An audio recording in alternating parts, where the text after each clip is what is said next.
Alright guys, so I guess I'm just gonna make a video.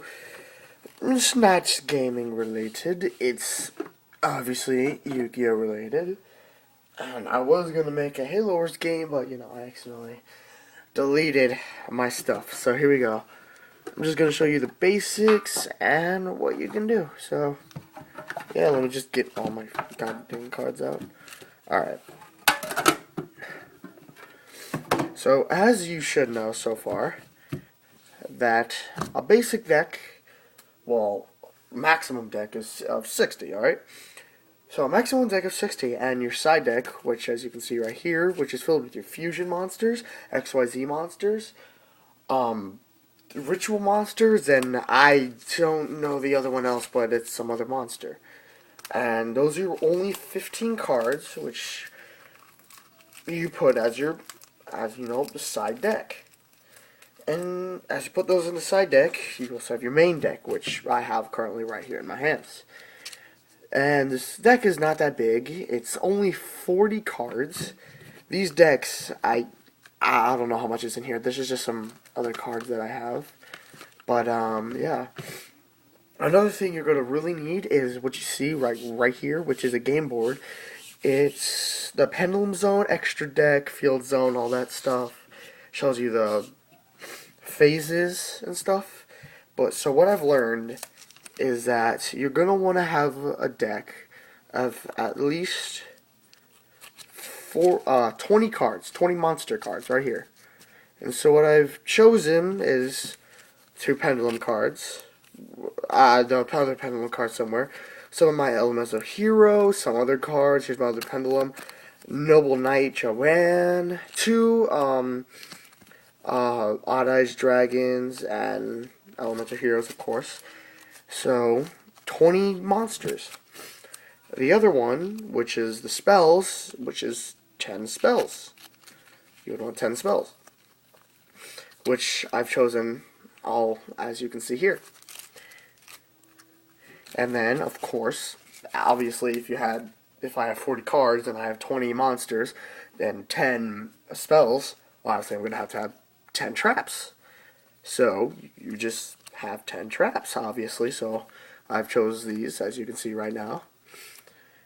And just the reason why you're going to want to have 10 and 10, 10, 10, and 20, is because the probability of you being able to get those cards would be really high, because you can get some good cards and not have to just dig through your deck looking through the good cards if you have a deck of 60, and you're just gonna have to be drawing, and it's like a random draw, and you don't know, it's gonna be really hard for you to get one of those really good cards or the good combos. So that's why you have a deck of 40. And these other decks, it's, as I said before, I don't even freaking know. So yeah, it's just for the basics. So, and this is the spell zone. I know that, but I'm just gonna pick this card, this pendulum card. No, not the pendulum card, because you can't put it there. But still, this. Let's just pretend this is the monster zone right now. So this basically is, as you can see, attack, and this is obviously defense. But when you get attacked with defense and your monster goes to the graveyard, which is to your right, you don't lose any life points, and you do start out with 8,000 life points, yes. You don't lose any life points. But when it's an attack, and you get attacked, comparing when it's you getting attacked and you're in attack mode, you compare with attack and attack. But when it's in defense mode like this, you compare with attack and defense. When it's a defensive monster phase, you obviously cannot attack. It's just straightforward, obvious. But when you do this, you compare to attacks, and this one has 2,000 attacks. So if the monster has lower than it, obviously the person who was attacking it obviously doesn't know what they're doing, and they lose life points. But if it's destroyed, I lose how many life points is the difference between 2,000 and how many other monsters have. Let's say other monster had 3,000. I lose 1,000 life points, leaving me back down to 7,000. And so, yeah. And with spells, you can play spells from your hand. So you can go down and place the spell. Boom, you just played the spell. But with traps, you can't just play it out of your hand. You have to do it face down on the field. And when you play it face down on the field, you can flip it up. And this one, yeah, you can call an elemental hero from my deck. And yeah, so this card, I'm just going to specifics, just this card. There's effects. This is just one specific card with an effect. This card's effect says that if you have no cards in your hand, this card can attack your opponent directly. And what that means basically is you can attack him directly. Doesn't matter if you have monsters on the field, you can attack him directly to his life points. So it will do 2,000 to his life points if this is the only card in my hand, as you draw 5. So I place all these cards down, and this is my only card. I can attack him directly.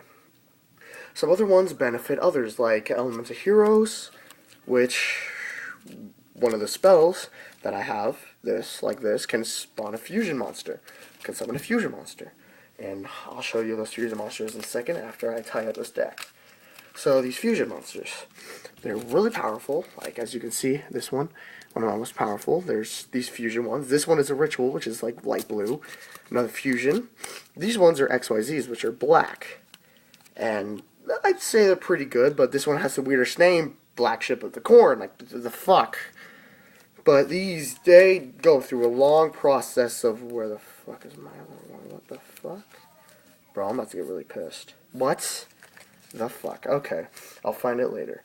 But these ones, they have to be summoned in a very annoying way. And yeah, just, I don't want to get into that. It's just summoning them really annoying.